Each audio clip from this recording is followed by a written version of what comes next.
नमस्कार दोस्तों, आप सभी का स्वागत है कहानी आपकी और मेरी ग्रहों की ज़ुबानी यूट्यूब चैनल पे। इसमें देखिए, आज हम लोग बात करेंगे कुंभ लग्न के लिए। कुंभ लग्न के लिए कैसा रहेगा 3 अक्टूबर से 9 अक्टूबर तक का समय।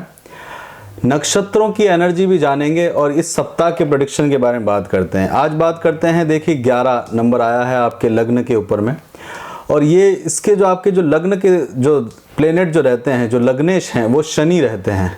शनि वह स्थान में है। और आप कभी भी अगर कुंभ लग्न के हैं तो आपको ये ध्यान होगा कि आपको मित्र बनाने का शौक है, क्योंकि बेसिकली काल पुरुष की कुंडली में जो 11वीं राशि आती है वो आपके आती है यहाँ पे, और यहाँ पे जो आपके जो राशि आती है वो आती है गुरु की।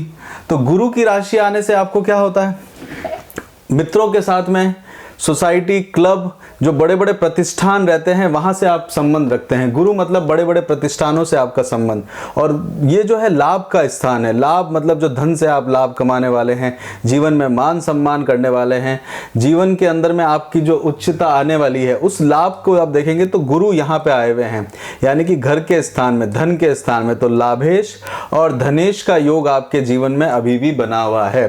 ये आपके लिए बेनिफिट लेके आएगा, मित्रों का लाभ लेके आएगा, घर परिवार और कुटुंब में। अब यहाँ पे आप देखेंगे कुछ मित्र आपके कुटुंब के जैसे व्यवहार करेंगे, मतलब आपके घर के जैसे आपको सपोर्ट देखने को भी मिलता है। गुरु की आप देखिए वक्री चल रहे हैं, तो गुरु आपके इस समय में उत्तरा भाद्रपद नक्षत्र में चलेंगे। उत्तरा भाद्रपद नक्षत्र क्या है, वो शनि का ही नक्षत्र है। शनि का नक्षत्र यानी कि आपके लग्नेश का नक्षत्र है, और ये फॉरेन जाने का आपको है, मतलब विदेश जाने की यात्राओं का रास्ते आपके लिए अभी खुले हुए हैं। और 23 तारीख को जब ये मार्गी हो जाएंगे और यहाँ पे धनिष्ठा नक्षत्र में है, यानी कि मंगल के, तब आपको फायदा मिलेगा।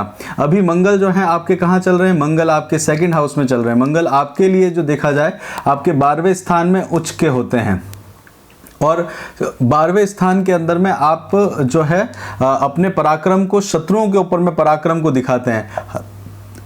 यहाँ पे देखिए मंगल की राशि आपके 3रे स्थान में आती है, तो यहाँ पे लग्नेश का जो होते हैं वो डेबिलेटेड होते हैं, लग्नेश की एनर्जी कम रहती है। तो जो भी आपके छोटे भाई बहन रहते हैं, या फिर जो आपका साहस रहता है, परिक्रम, तो आप इमीडिएटली कोई भी लड़ाई के अंदर में नहीं कूदते। आप बहुत एनालिसिस करते हैं, एनालिसिस करने के बाद में उस निर्णय को लेते हैं। और अभी राहु चले हुए हैं, तो राहु जो है दैत्यों के देवता हैं, यानी कि दैत्यों के सेनापति हैं। तो राहु अभी आपके शत्रुओं के अंदर में, आपके अंदर में एक साहस भरने का कार्य भी यहां लेके आ रहे हैं। केतु आपको अध्यात्म से जुड़े हुए हैं। राहु इस समय आप देखेंगे तो भरणी नक्षत्र में, शुक्र के नक्षत्र में चल रहे हैं। शुक्र आपके लिए जो है वो इंपॉर्टेंट है, आपके लिए पोस्ट ग्रेजुएशन या फिर लर्निंग के कारक हैं। 2nd हाउस भी जो होता है वो लर्निंग का होता है। आप कितना लर्न करते हैं अपने जीवन में, आपका हृदय किन स्थानों पे जाता है आपका, तो आपको लर्निंग का बहुत शौक है, आपको अपने एजुकेशन और अपने आप को अपग्रेड करने का बहुत शौक है। देखिए आपके लिए लर्निंग का स्थान जो रहता है 2nd हाउस रहता है, 4th हाउस रहता है, 9th हाउस रहता है। तीनों स्थानों पे गुरु और शुक्र की राशियां आती है, तो एजुकेशन गैदर करने में आपको मजा आता है। कुंभ का मतलब ये होता है, कुंभ मतलब घड़ा, घड़े के अंदर में चीजों को एकत्रित करना और फिर उसको सिक्योर करना, उसको बाहर नहीं जाने देना।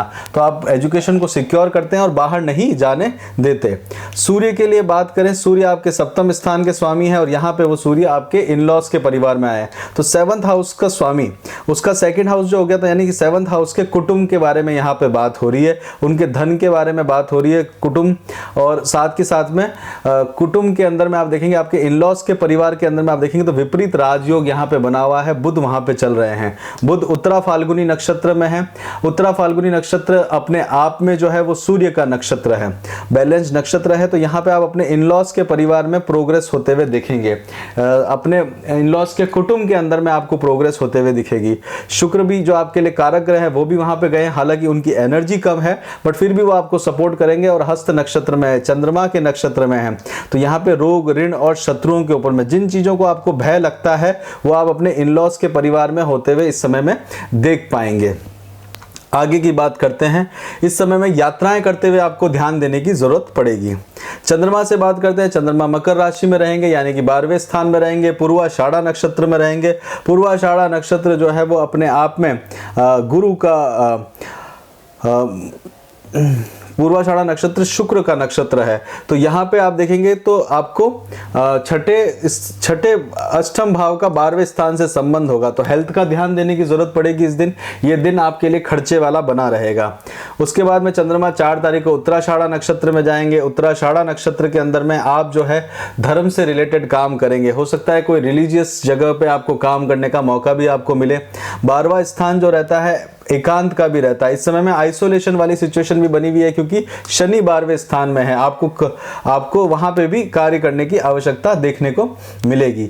और किसी तरह के मुकदमे वगैरह का भी सावधानी इस समय में रखिएगा। अगर कोई केस वगैरह मुकदमे हो रहे हैं तो सूर्य की उपासना करिएगा। सूर्य अष्टम भाव में चल रहे हैं, पिता से रिलेटेड कामों के अंदर में सूर्य का काम बहुत महत्वपूर्ण रहता है।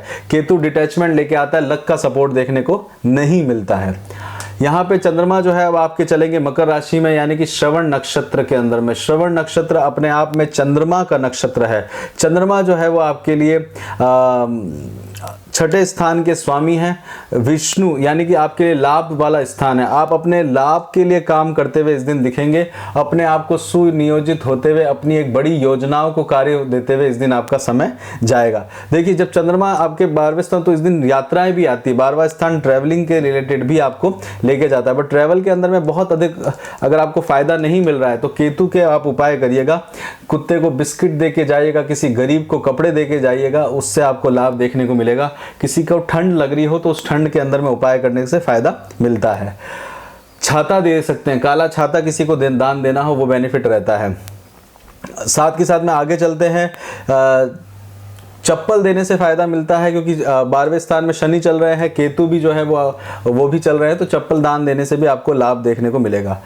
उसके बाद 6 तारीख को चंद्रमा धनिष्ठा नक्षत्र में चले जाएंगे। धनिष्ठा नक्षत्र 6 तारीख को मंगल के नक्षत्र में। अपने सुख के लिए काम करेंगे, प्रॉपर्टी बिल्डिंग के लिए काम करेंगे, जमीन जायदाद के लिए काम जाएगा, और आप अपना एक बड़ा आपके लिए अपने आप खुद के लिए कुछ नया क्रिएट करने की कोशिश इस दिन करने में रहेंगे। 7 तारीख को शतविशा नक्षत्र में जाएंगे। राहु का नक्षत्र है, पराक्रम बढ़ेगा। छोटे भाई बहनों के प्रति ध्यान देने की जरूरत पड़ेगी। छोटे भाई बहनों पर क्रोध भी उत्पन्न हो सकता है, उस दिन सावधान रहिएगा। मान सम्मान को लेकर आप अपने आप को कार्य करते हुए दिखेंगे। चंद्रमा आपके खुद की राशि के अंदर में आए हुए हैं, तो यानी कि चीजों को क्रिएट करना, चीजों को इकट्ठा करने की आदत आपको देखने को बनेगी। ये दिन विशेष करके आप अपने आप को चीजों को बनाने के बारे में देखेंगे। 8 तारीख को चंद्रमा पूर्वा भाद्रपद नक्षत्र में चले जाएंगे। 8 तारीख को पूर्वा भाद्रपद नक्षत्र यानी कि एक पद से जो एक पांव से जो चला जाता है। एक पांव से चलने का अर्थ हुआ घर के अंदर में आपको शांति बनाए रखनी होगी। गुरु ऑलरेडी बैठे हुए हैं, तो मित्रों के साथ में तालमेल बैठा के रखने की आवश्यकता पड़ेगी। अपने गुरु जो है वो इस समय वक्री अवस्था में चल रहे हैं, तो उनका चेष्टा बल अधिक बढ़ा हुआ है, तो दोस्तों के साथ में सामंजस्य, कई बातें जो है आप कहना चाहते हो वो कह नहीं पा रहे। और शुक्र जो है वो आपके सेकंड हाउस में उच्च के होते हैं, मेटेरियलिस्टिक चीजों की तरफ में लेके जाते हैं, और वो अभी आपके अष्टम भाव में चले गए। अष्टम भाव जो रहता है वो अपने आप में कई चीजों का छुपाव रहता है, तांत्रिक विद्याओं की तरफ में लेके जाता है। तो यहाँ पे आपको अपने मित्रों से सामंजस्य बनाने की और क्रोध ना करें वैसी स्थिति बनानी पड़ेगी। मन में कोई खटाव ना आ जाए, मन में कोई दुख ना आ जाए संतान के प्रति, वो ध्यान दीजिएगा। पर बड़े काम करने का समय आपके लिए चल रहा है। 6 और 7 तारीख को आप कर सकते हैं। 9 तारीख को चंद्रमा आपके उत्तरा भाद्रपद नक्षत्र में जाएंगे। उत्तरा भाद्रपद नक्षत्र जो है वो आपके लिए सेल्फ सेक्रीफाइस का रहेगा। कई चीजों को आप दबा के चलेंगे, बट ये है कि आप किसी को गिफ्ट या डोनेशन का काम कर सकते हैं, वो दिन आपके लिए फायदेमंद रहेगा। हेल्थ के लिए बात करी जाए, ध्यान दीजिए, पिता की हेल्थ का ध्यान दीजिए, माता की हेल्थ का ध्यान दीजिए। क्योरिंग के बारे में सोच रहे हैं तो इस समय में थोड़ा सा क्योर में आपका खर्चा होते हुए आपको दिखेगा। एजुकेशन, पढ़ाई के अंदर में टेक्निकल एजुकेशन, अंडर ग्रेजुएशन में आपको फायदा लेके जाएगी।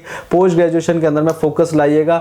स्पिरिचुअल नॉलेज ले रहे हैं तो उसमें ग्रोथ होते हुए दिखेगी। घर खरीदना चाहते हैं तो घर खरीदने के लिए अच्छा समय बना हुआ है आपके लिए। घर बेचने से भी धन का लाभ आपको मिलेगा। शादी के लिए इस समय में प्लान कर रहे हैं तो थोड़ा सा रुक जाइए, राहु की दृष्टि बनी हुई है। किसी से प्रेम वगैरह करते हैं तो किसी संबंध में जाने से पहले सावधान रहिएगा। देखिए लीगल एंटिटीज में भी फंस सकते हैं, सूर्य बैठे हुए हैं। हालांकि इन लॉस के परिवार की तरफ से आपको वहाँ से सपोर्ट कम देखने को मिलेगा। प्रेम पंचम स्थान का स्वामी जो है छठे स्थान में, देखिए आपके लिए जो है पंचमेश और अष्टमेश सेम रहता है, तो वहाँ थोड़ा सा सावधान रहिएगा। प्रेम में धोखा कई बार क्रिएट हो जाता है या चीटिंग क्रिएट हो जाता है, तो चीटिंग जीवन में आपको कभी ना कभी जो कुंभ लग्न के रहेंगे उनको प्रेम में चीटिंग देखने को मिलेगा। बच्चों के लिए प्लान आप करते हैं, शादी के लिए बच्चों के लिए इस समय में प्लान आप कर सकते हैं। जॉब के लिए जॉब चेंज की स्थिति अगर आप देख रहे हैं तो जॉब चेंज की स्थिति आपके लिए बनी हुई है। इस समय में चेंज करने से थोड़ा सा रुक जाइए। बिजनेस के अंदर में प्रॉफिट आपको दिखेगा। ओवरसीज अगर आप जाना चाहते हैं तो बहुत अच्छा मौका है अभी आपके लिए, और ये जनवरी तक बना रहेगा। होमलैंड घर जाना चाहते हैं तो वहाँ पर भी आप जा सकते हैं। शत्रुओं के बारे में अगर आप देखते हैं तो शत्रु आपके चेंज होते रहते हैं। बेसिकली आप किसी को शत्रु बनाना नहीं चाहते, बट फिर भी आपके जो जेनरिक तरीका रहता है उसके कारण आपके बन जाते हैं। और यात्राएं आपके लिए बनी रहेगी। इस समय में शेयर मार्केट के अंदर में ना कूदिएगा, और यही सावधान दिन आपको बीच में बता दिए थे। अच्छे दिन का भी फायदा आपको बताया था, उनका फायदा लेने का कोशिश करिए। नक्षत्रों की एनर्जी के साथ में भी चलने का कोशिश करिए। इसी के साथ यहीं पे रोकते हैं कुंभ लग्न का। आपको कैसा लगा ज़रूर बताइएगा। यहाँ तक रुके हैं तो जय श्री राम लिखिएगा। अपना खूब ध्यान रखिए। वीकली और मंथली प्रेडिक्शन पाने के लिए कमेंट करिए, लाइक करिए, शेयर करिए और जनों को, ताकि हम लोगों का उत्साह बना रहे आपको बताने के लिए। और ये जो कुंभ लग्न के लिए बताया जा रहा है उसके हिसाब से अपने जीवन को प्लान करिए। बहुत बहुत धन्यवाद। जय श्री राम।